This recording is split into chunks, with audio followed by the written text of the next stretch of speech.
आज का शीर्षक है मेरा परिवार फिर से हंसने लगे। दोस्तों, हर टूटा हुआ परिवार बुरा नहीं होता।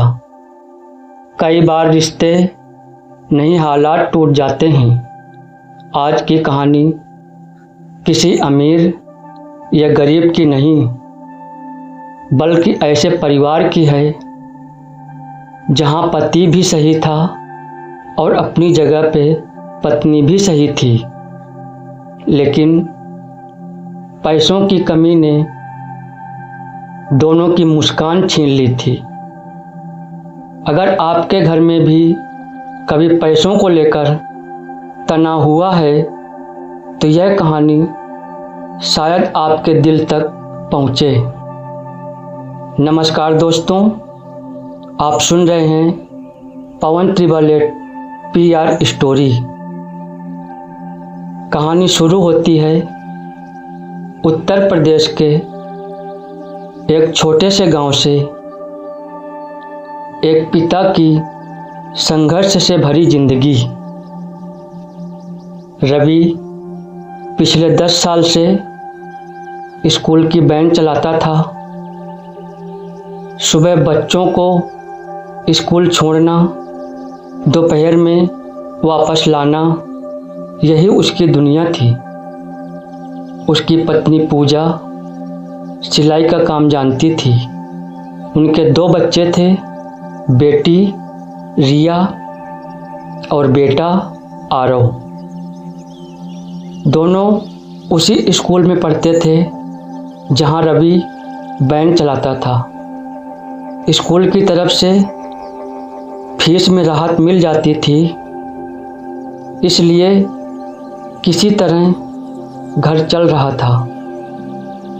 लेकिन धीरे धीरे महंगाई बढ़ती गई। मकान का किराया, राशन, गैस, बच्चों का खर्च, किताबें, कापियाँ और अन्य खर्च, हर महीने खर्च बढ़ता गया। लेकिन रवि की कमाई वहीं की वहीं रही। एक रात पूजा चुपचाप हिसाब लिख रही थी।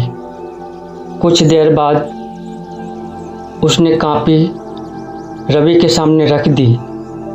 रवि ने देखा, पूरा महीना खत्म होने से पहले ही पैसे खत्म हो चुके थे। पूजा ने गुस्से में नहीं, बल्कि थकी हुई आवाज़ में कहा, मैं तुमसे शिकायत नहीं कर रही, लेकिन अब ऐसे कब तक चलेगा? रवि चुप रहा।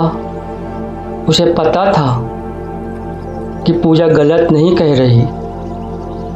उस रात उसने फैसला किया, अगले महीने रवि ने स्कूल की नौकरी छोड़ दी। उसने सोचा, अगर कहीं और गाड़ी चलाऊंगा तो शायद ज़्यादा कमा लूं। कुछ जान पहचान वालों ने दिल्ली बुला लिया। उन्होंने कहा, यहाँ काम ज़्यादा है, कमाई भी अच्छी हो जाएगी। रवि उम्मीद लेकर चला गया। कुछ दिनों बाद पूजा भी बच्चों के साथ वहाँ पहुँच गई। उसने सोचा था कि वह सिलाई का काम शुरू कर लेगी। दोनों ने मिलकर नई शुरुआत करने की कोशिश की, लेकिन बड़े शहर की तेज रफ्तार जिंदगी और अनजान माहौल, हर चीज़ से उनकी सोच से अलग थी। सब कुछ उम्मीद से अलग निकला। एक रात रवि बहुत देर से घर लौटा। उसने सिर्फ इतना कहा, पूजा, यहाँ रहकर हम खुश नहीं हैं, चलो वापस चलते हैं। पूजा कुछ देर चुप रही, फिर बोली, अगर तुम्हें लगता है कि यही सही है तो चलो, घर वहाँ होता है जहाँ मन को सुकून मिले। दोनों वापस लौट आए, लेकिन लौटने के बाद ज़िंदगी आसान नहीं हुई। रवि अब किसी की ट्रेवल गाड़ी चलाता, कभी किसी दोस्त के साथ शेयर में काम करता। रोज़ काम बदलता, रोज़ उम्मीद बदलती। रवि बहुत टेंशन में रहने लगा। धीरे धीरे दोनों की बातें कम होने लगीं। झगड़े कम थे, लेकिन खामोशी ज़्यादा थी। और यह खामोशी रिया और आरव दोनों महसूस करने लगे। रिया और आरव अब पहले जैसे नहीं रहे थे। दोनों समझ चुके थे कि घर में पैसों की परेशानी है। एक शाम पूजा सिलाई कर रही थी। रवि बाहर से थका हुआ आया। उसके हाथ में उस दिन कमाई थी। उस दिन की कमाई थी। उसने चुपचाप पैसे मेज पर रख दिए। पूजा ने पैसे गिने, फिर बिना कुछ कहे अलमारी में रख दिए। दोनों एक दूसरे से नाराज़ नहीं थे, लेकिन दोनों के पास शब्द ही नहीं बचे थे। यह सब बच्चे रोज़ देख रहे थे। उस रात रिया ने अपने छोटे भाई आरव से कहा, तुम्हें पता है मम्मी और पापा एक दूसरे से नाराज़ नहीं हैं। दोनों बस हमारी चिंता करते करते थक गए हैं। आरव मासूमियत से बोला, तो फिर हम दोनों उन्हें फिर से दोस्त बना देते हैं। रिया मुस्कुराई। अगले दिन दोनों ने अपनी ड्राइंग कॉपी निकाली। उसमें 4 लोगों का एक छोटा सा घर बनाया। घर के सामने 4 लोग हाथ पकड़कर खड़े थे। ऊपर सूरज बना दिया और नीचे बड़े अक्षरों में लिखा था, हमें बड़ा घर नहीं चाहिए, बस हमारा घर फिर से हंसने लगे। रिया ने यह पन्ना मोड़कर रात को मम्मी पापा के तकिए के पास रख दिया। रात को जब पूजा कमरे में आई तो उसकी नज़र उस कागज़ पर पड़ी। उसने पढ़ा। कुछ पल तक कुछ बोल नहीं पाई। इतने में रवि भी अंदर आया। पूजा ने बिना कुछ कहे वह कागज़ उसके हाथ में दे दिया। रवि पढ़ते पढ़ते रुक गया। उसकी आंखें भर आईं। कई महीनों से वह बच्चों के लिए भाग रहा था, लेकिन आज पहली बार उसे समझ आया कि बच्चे पैसे नहीं, माँ बाप की मुस्कान ढूंढ रहे थे। कुछ देर कमरे में खामोशी रही। फिर पूजा ने उसकी तरफ देखा और बोली, मैं भी शायद चिंता में यह भूल गई कि तुम्हारे ऊपर कितना बोझ है।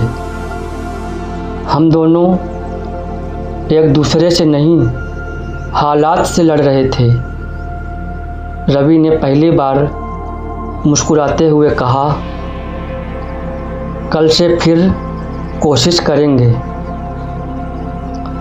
लेकिन इस बार अकेले नहीं, साथ मिलकर पूजा ने उसका हाथ पकड़ लिया। फिर पूजा बोली, मैं भी सिलाई का काम करूँगी, थोड़ा मिलेगा लेकिन घर के काम आएगा, और तुम जिस दिन थक जाओ उस दिन मुझे बता देना, चुप मत रहना। दरवाजे के पीछे खड़े रिया और आरव यह सब सुन रहे थे। दोनों दौड़कर अंदर आए और मम्मी पापा से लिपट गए। आरव हंसते हुए बोला, अब हमारा घर फिर से हंसेगा। हाँ बेटा, अब चाहे पैसे धीरे धीरे आएं, लेकिन घर की हंसी कभी कम नहीं होगी। जिंदगी में कोई बड़ा चमत्कार नहीं हुआ। रवि आज भी कभी ट्रेवल की गाड़ी चलाता है, कभी किसी और की गाड़ी। पूजा आज भी सिलाई करती है। कमाई बहुत बड़ी नहीं हुई, लेकिन अब घर का माहौल बदल गया था। घर में खामोशी नहीं थी। रवि ने मुस्कुराकर कहा, शायद भगवान ने हमारी सुन ली। पूजा ने जवाब दिया, दुआ नहीं, हमने एक दूसरे को फिर से सुनना शुरू कर दिया है। दोस्तों, ज़िंदगी में मुश्किलें हर घर में आती हैं, लेकिन जब पति पत्नी एक दूसरे को दोष देने के बजाय एक दूसरे का हाथ पकड़ लेते हैं, तब धीरे धीरे हालात भी बदलने लगते हैं। गाड़ी एक दिन में मंजिल तक नहीं पहुंचती, लेकिन सही पटरी पर आ जाए तो सफ़र आसान हो जाता है। दोस्तों, अगर कहानी ने दिल को छुआ हो तो लाइक करें, दोस्तों के साथ साझा करें।